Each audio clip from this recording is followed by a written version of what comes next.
So I can't let you leave the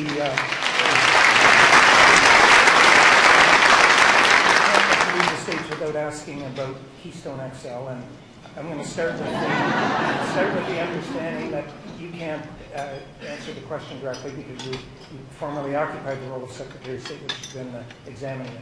So I'm going to ask a different question. And the question I'm going to ask you, I know the test that's going to be applied in the United States is the national interest test. But within 2 years, we're going to be tripling the amount of oil that is going to be going on trains. And that's number one. Number two, Canada increasingly is viewing this issue almost as a proxy for the relationship. It's created a considerable amount of tension here.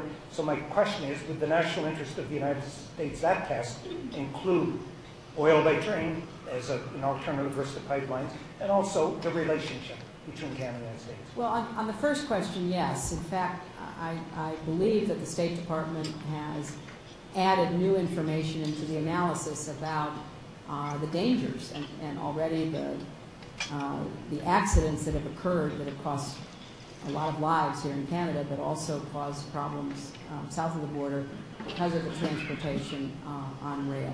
So I definitely think that is factored in so far as I'm aware. But let me say a word about the relationship. And look, this is an issue that has become a proxy for everything.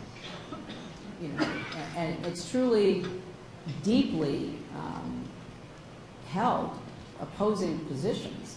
And people who are for it are adamant that it's necessary, and not only necessary, but salutary, and does help to lead to a closer energy relationship, you know, between our two countries, and on, economic consequences, etc. People who are against it, you know, believe it has to be stopped because when will we ever make the pivot away from fossil fuels if we don't start now? I mean, these are people making arguments in good faith. They may violently disagree. They may have some facts but not others on their side, but it's a very deep disagreement. Now, I do not see it, though, nor should it be a proxy for the relationship. It is, after all, one pipeline. We already have a lot of pipelines that cross our border. Don't tell anybody; they might get upset. We do, and this is a very controversial decision, no doubt about it, no matter which way it ends up going. But that's why I raised what I raised earlier. This decision should be put in a broader context, because I do believe that both Canada and the United States can become even richer, more prosperous, but also more environmentally sustainable by having a broad engagement over energy and climate and not focusing everything on this one decision. And so I would hope that we could have parallel discussions going on, because however this Keystone decision is finally made, you know, some people are going to be very happy, relieved, and think it was the right decision, and other people are going to be distraught and even angry and upset, thinking it was a terrible decision. That is not going to go away.